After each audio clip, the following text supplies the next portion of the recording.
جی، جو بین الاقوامی ایشو سے آپ لوگ زیادہ تر، اب اگر پاکستان میں احتجاجوں کا آپ کی فہرست نکالی جائے تو اس میں زیادہ تر یہ کہ انٹرنیشنل ایشوز پہ آپ کے زیادہ ہے، لیکن پاکستان کے مقامی ایشوز پہ آپ کا احتجاج کم ہے. تو اس کی یہ وجہ نہیں ہے کہ آپ لوگ پاپولر سیاسی جماعت نہیں بن سکیں؟ میں سمجھتا ہوں، دیکھیے اگر میں کشمیر کی بات کروں، سب سے زیادہ جماعت اسلامی سٹینڈ لیتی ہے. 5 فروری کا غازی قاضی حسین احمد صاحب نے کیا تھا. تو آپ اس کو بین الاقوامی ایشو کہتے ہیں یا پاکستان کا ایشو کہتے ہیں؟ ظاہر ہے یہ ہمارا ایشو ہے، پاکستان کا مسئلہ ہے. اور کشمیر کے بغیر ہم سمجھتے ہیں کہ پاکستان نامکمل ہے.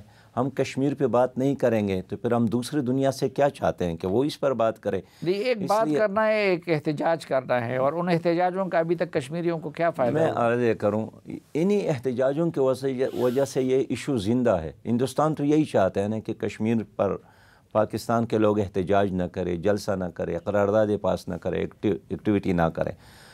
اس طرح اگر آپ فلسطین کی بات کرتے ہیں جس پر جماعت اسلامی بہت زیادہ فعال رہی ہے اور ملین مارچ کیے، تو ہمارا اسلامی ایشو ہے. تو ہم کیسے فلسطین کو چھوڑے، غزہ کو چھوڑے، کہ جب واشنگٹن اور لندن اور فرانس اور برلن میں لوگوں نے اس کے لیے مظاہرے شروع کیے ہیں، اور ہم یہ کہیں کہ یہ تو کسی اور کا ایشو ہے، ہم اس کو ایمان کا ایک حصہ سمجھتے ہیں. ہمارا ایشو ہے عافیہ صدیقی.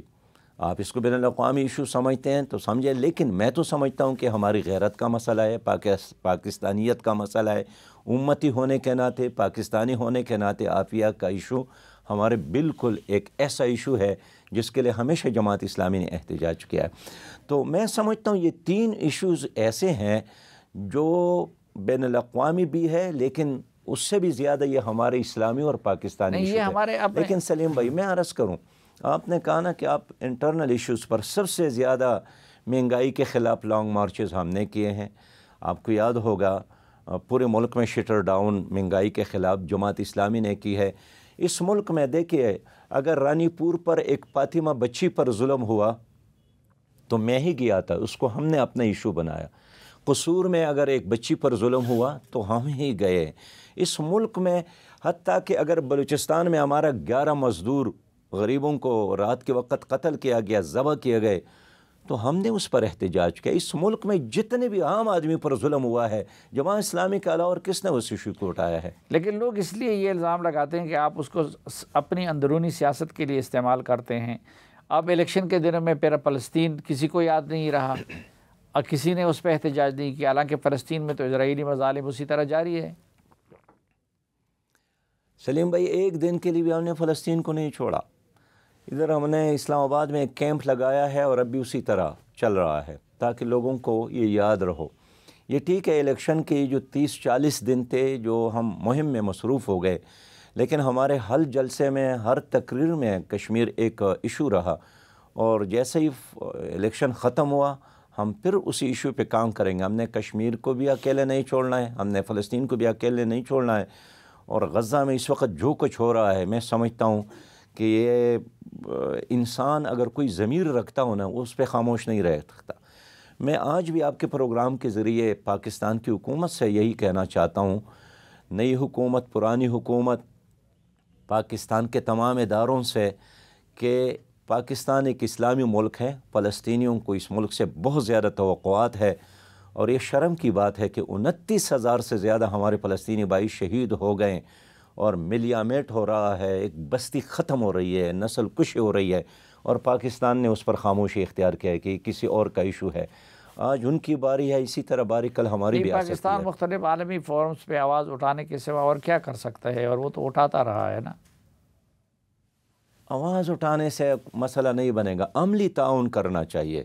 عالمی اسلام کے ممالک کو، اگر وہاں امریکہ اور فرانس اور جرمنی عملی تعاون کر رہا ہے تو ہماری اسلامی ممالک کو بھی وہاں فوج بھیجنے چاہیے، ان کے لیے بین الاقوامی فنڈ قائم کرنا چاہیے. ہم تو اپنے لیے ٹکے ٹکے کے محتاج ہیں، اس وقت اپنی بقا کی جنگ لڑ رہے ہیں معاشی لحاظ سے، لیکن وہ جو ارد گرد عرب ممالک ہیں ان کا کیا کیا جائے؟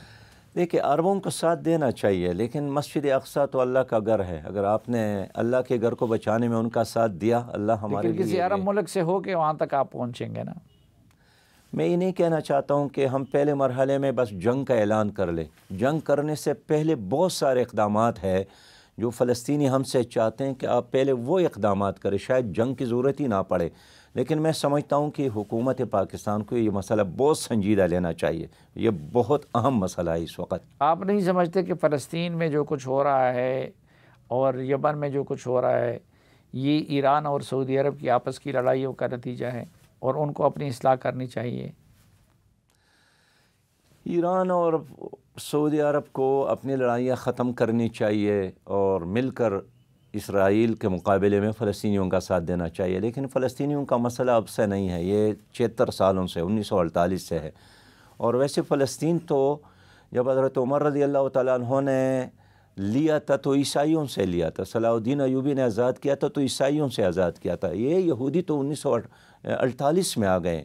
اس لیے سعودی عرب ہو، ایران ہو، ترکی ہو، پاکستان ہو، انڈونیشیا ہو، ملیشیا ہو، ان تمام بڑے اسلامی ممالک کو مل کر عملی اقدامات کرنا چاہیے۔